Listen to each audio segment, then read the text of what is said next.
오늘은 현무경이 언제 나왔냐면 1909년도에 나오거든요.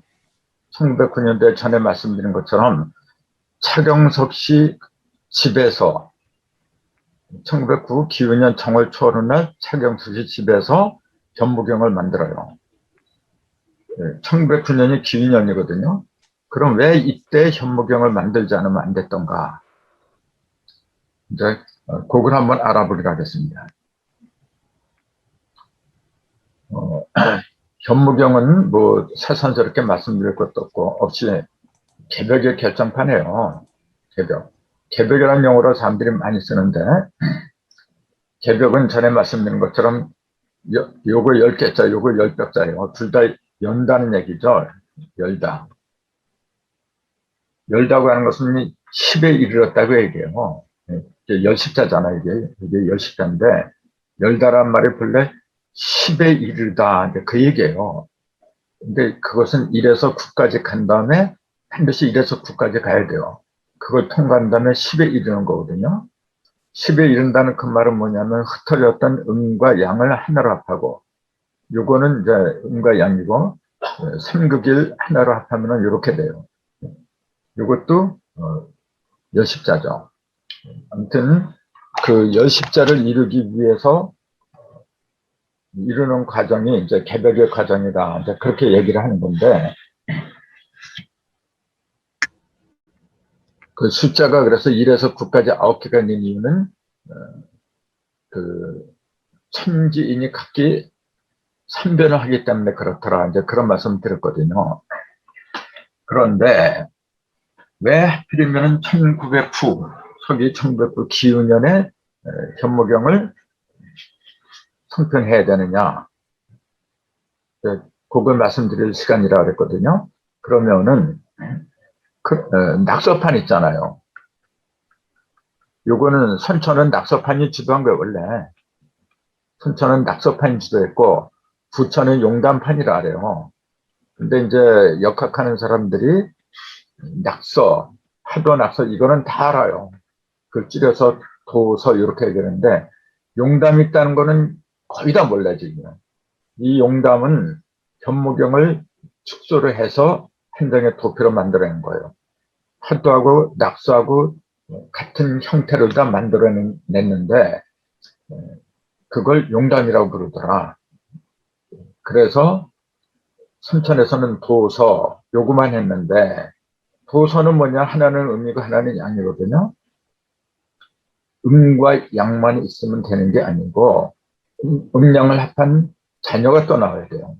요걸 도를 1이라고 하면 하도를 1, 낙서는 2. 그럼 3에 해당하는 게 뭐냐면 요걸 용담이라고 하는데 용담을 한마디로 줄이면 이렇게 얘기를 해요. 부라예요. 그 부호부자 있잖아요. 이거. 이게 삼명대기하나 책에 보면은 도서 부를 갖다 이렇게 얘기해요. 3단. 속삼자고 이렇게 끝단자, 단서단자 이렇게 얘기하는데 세 개의 단서다 그런 얘기죠. 무슨 단서냐면은 개벽에 이르는 단서다. 개벽에 이른다는 얘기 뭐냐면 무슨 말이냐면 내 속에서 천지가 하나 되는 거죠. 인중천지. 내 속에서 천지가 하나 된다는 그 얘기는 뭐냐면은 천은 0이고 지는 6이거든요. 내 속에서 영육이 하나 돼서 영적으로 육적으로 무한한 상태가 되는 거. 그걸 갖다가 인중천지라고 부르더라. 이제 천부경에 나오는 인중천지는 이제 그런 의미를 가리키는 거거든요. 그렇게 중요한 것이 현무경이에요. 현무경은 그래서 부의 문명이다. 이렇게 얘기해요. 부는 여기 그림도 짜요. 그림. 서는 뭐냐면 글을 말하는 거예요. 그래서 선천에서는 그림하고 글 가지고 사람들을 가르쳤어요. 근데 부라는 게 있긴 있어요. 지금도. 없는 게 아니거든요. 그걸 갖다가 대개 뭐라고 그러냐면 부적이라 해요. 이렇게. 이 부적은 무당들이 주로 많이 그리고 또 절에 가면 스님들이 많이 그려주죠. 근데 부적의 특징은 뭐냐면은 그 그림이 있고 글하고 같이 써요. 글도 있고 그림도 두 가지가 같이 써요. 그 그림은 조금 아까 도라고 했고 글은 서라고 했거든요. 하도, 낙서 이렇게 돼 있잖아요. 그럼 부는 뭐냐면 도서를 합한 거예요. 지금. 그 강증산이 다른 성인들하고 다른 점이 있다면은 예를 들어서 예수님이나 부처님이나 뭐 노자나 그 순천의 성인들은 전부 다 글만 가지고 했어요. 성경책이 글이잖아요. 글씨로 돼 있고 불경책은 8만 4천 경이 전부 다 한자로 돼 있을 때 글자로 돼 있고 노조의 도덕경도 마찬가지고 전부 다 글을 위주로 지금까지 지내왔죠. 강정산이 다른 성인들하고 다르다고 하는 건 뭐냐면은 현목에는 1100자의 글도 있지만은 17개에 해당하는 부가 있어요. 부. 이 부는 실경한 부이기 때문에 실경영자, 줄여서 그냥 이렇게 쓸게요. 실경영자. 영부다, 이렇게 얘기를 해요. 17개가 있어요. 17개.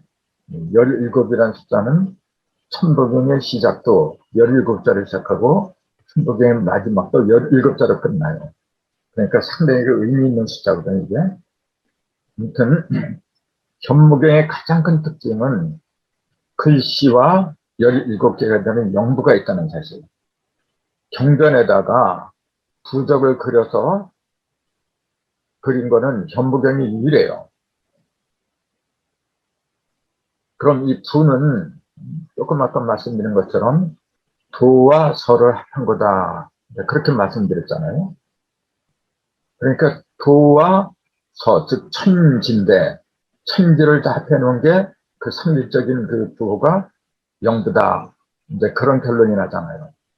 그래서 이 부적은 지금도 그 스님들이 부적 같은 거 그러지만은 원래 이 부적은 보이지 않는 신하고 보이는 인간하고 통하는 통로입니다, 이게. 그래서 신들을 다스리기 위해서는 강정상이 잘 보여줬어요. 어떻게 보여줬느냐면은 불을 그려가지고 그 부적을 막 붓으로다 그려가지고 그냥 태워버려요. 그걸 토축이라고 하는데 그렇게 하면 마른 하늘에서 비가 내리고 그런 기록이 굉장히 많아요. 등산께서 그 한여름에 그 담뱃다를 물고서 이렇게 나가다 보니까 농부들이 들판에 앉아서 한숨을 푹푹 쉬고 그래요. 왜 그러냐니까 그 들판을 가리키면서 저 봐라 저렇게 비가 나고 쫙쫙 갈라졌는데 땅이 갈라져 그러는데 저거 보니까 속이 터진다. 그러니까 그 자리에서 붓을 꺼내가지고 불을 쳐요.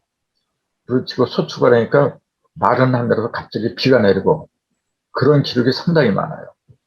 그런 신통력을 보여주었기 때문에 그 당시 전라도나 경상도 사람들이 정산에 갔다가 상제님, 상제님 그러면서 따른 거죠. 지금도 마찬가지고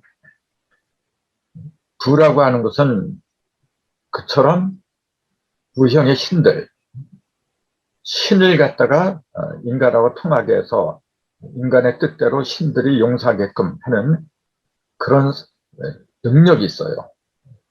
그래서 현무경의 17개의 영부를 아까 제가 말씀드린 것처럼 내 몸에서 활용을 해야 돼요. 지금까지 현무경 하는 사람들이 이 영부를 어떻게 활용했느냐 하면 일기법으로 활용을 했어요. 거의 다가. 일기법이라는 것도 아마 처음 듣는 사람이 많을 텐데 붓을 들어서 그날의 이제 일진을 파악하고 그다음에 그 일진에 맞게끔 순서대로 그 불을 하루에 6개 일진이 12개인데 양일 있고 양일 6개 음일 6개 이렇게 흘러가거든요. 양일에는 양부를 치고 음일에는 음부를 치는데 양일에는 양부 6개 음일에는 음부 6개 그런 식으로 치면서 소축을 해요. 이제 그런 식으로 일기법으로 영부를 활용했어요. 지금까지. 그것도 영부를 활용하는 방법은 되긴 되지만은 아까 말씀드린 것처럼 몸과 마음을 하나로 일치시킨다는 좀 거리가 멀었어요.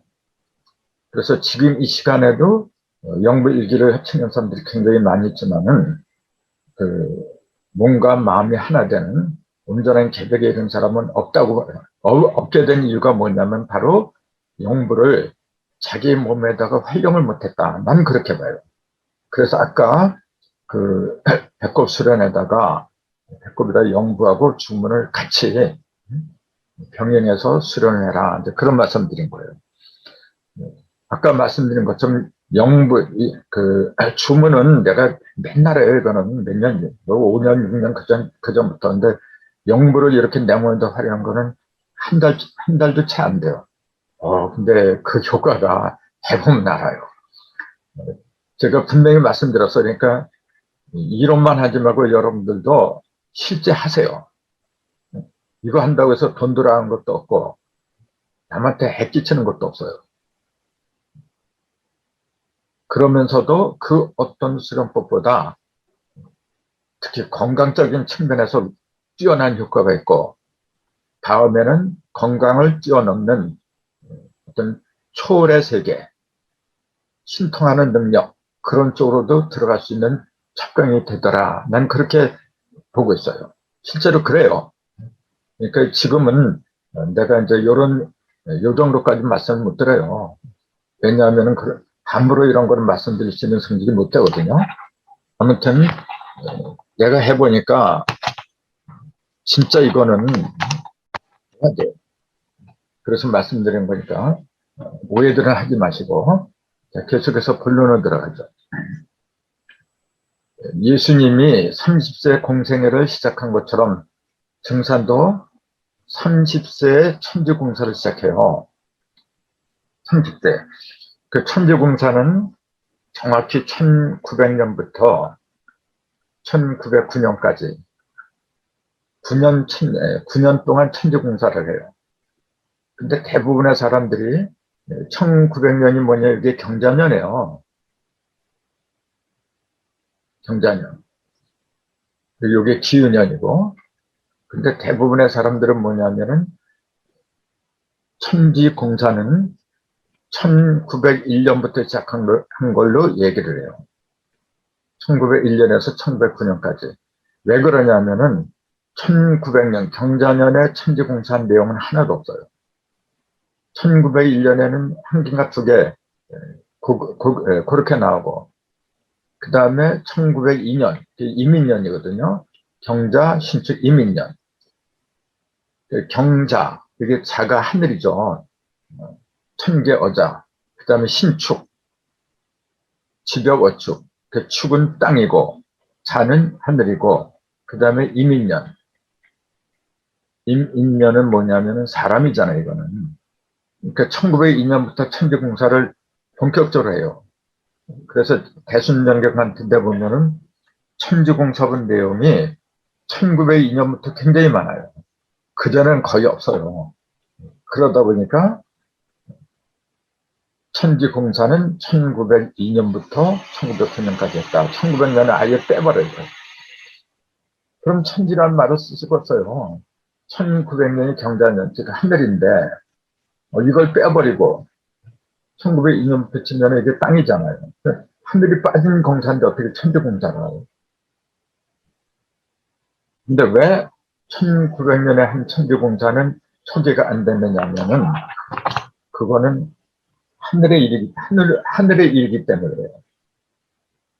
하늘의 일이라고 하는 것은 무형이거든요. 하늘은 무형이에요, 무형. 그냥 신들과 통하는 거기 때문에 굳이 인간이 거기에 개입될 필요가 없어요.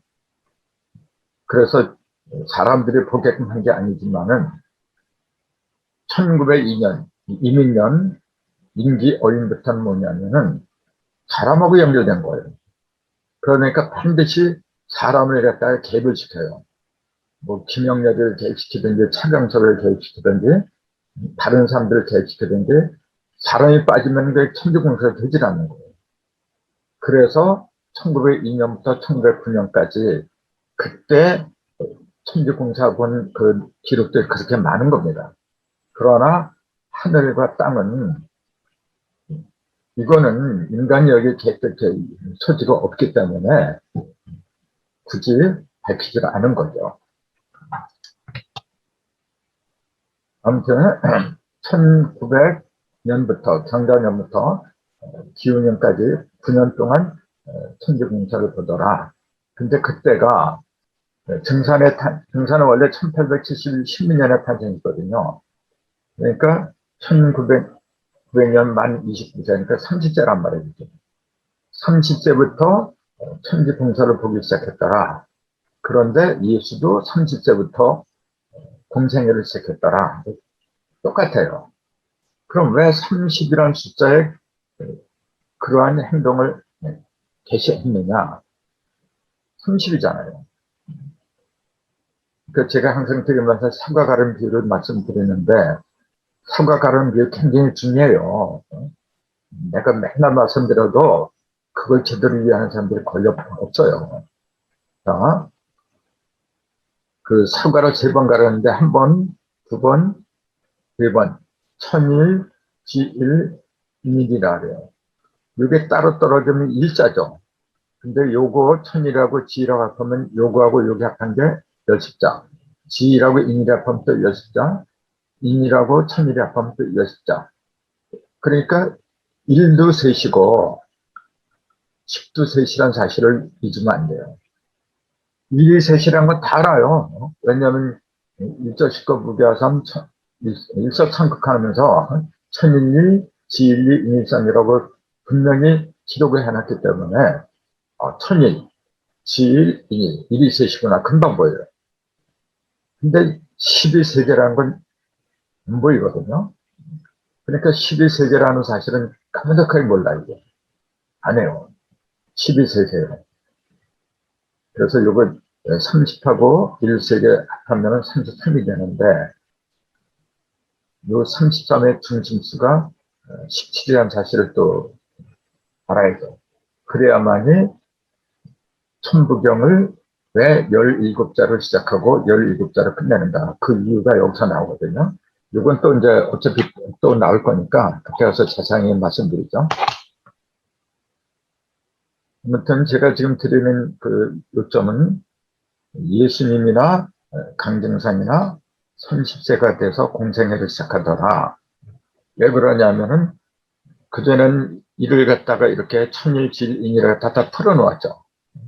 풀어놓은 그 이유는 뭐냐면은 이걸 사람들이 몰라요. 천일질인일 모르기 때문에 세상에 공표를 해야 돼요.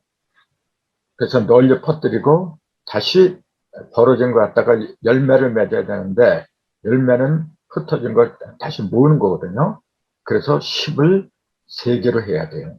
이 상징이 30세더라. 이제 조금 아까 말씀드린 그대로예요. 그러니까 성인들의 어떤 언행 하나하나 그건 굉장히 중요한 거예요. 그걸 갖다가 전에 말씀드린 것처럼 도수라고 하더라. 도수에 맞지 않으면은 아무리 소중한 거라도 허사가 돼버려요. 그래서 큰 일이건 작은 일이건 우리는 반드시 도수에 맞춰야 되더라. 이게 중요하기 때문에 드리는 말씀이에요. 앞으로 나나 여러분이나 제대로 된 인생을 살았다고 하려면은 이 도수를 깨쳐야 돼요. 어떤 일을 할 때에도 도수에 맞춰야 된다. 그럼 쉽게 비하면 이거예요. 장사를 할 때에도 새벽에 하는 장사가 있고 저녁에 하는 장사가 있고 다 다른 거예요. 아무 때나 그냥 좌판 벌린다고 해서 그 장사가 되는 게 아니거든요. 그러니까 그 시간이 그렇게 중요한 거예요. 그 다음에 장소.